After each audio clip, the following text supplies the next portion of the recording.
With the volar splint, we want to have the splint going from two fingertips from the elbow to the distal palmar crease. So I measure that distance to see how long the splint needs to be. The splint actually needs to exceed, the padding on the splint needs to exceed a ½ inch further. So I trim the fiberglass on the ends out so that it goes from the distal palmar crease to two fingertips from the elbow to have the appropriate coverage of the splint. I want to position the person, all things being equal, in an intrinsic plus position.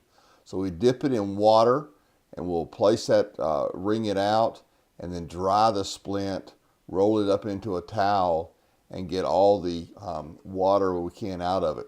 When we activate the splint, we have about 5 minutes before it gets hard. So now I have her positioned in an intrinsic plus.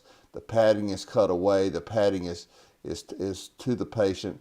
And I'm rolling this with the unwind coming off the top. And I go around the wrist twice through the hand. And I'll roll right through the hand. And notice how she's maintaining that intrinsic plus position. And then we'll come right across the base of the thumb and overlap the wrap 1/2, extending proximally as we have even pressure. Now we're using Coban here, and I'm very careful not to pull. I want to make sure I don't cut off blood flow, that this is not too tight on my patient as I go through. Once I tack it down, I cut the Coban and secure the splint in place, and then I'm going to turn around and mold the splint in an anterior posterior mold as I'm shaking that hand. And I want to make sure I use the fleshy parts of my hands to get good osseous molds and good comfort. I don't want pressure points. I'm not going to put thumbprints in there.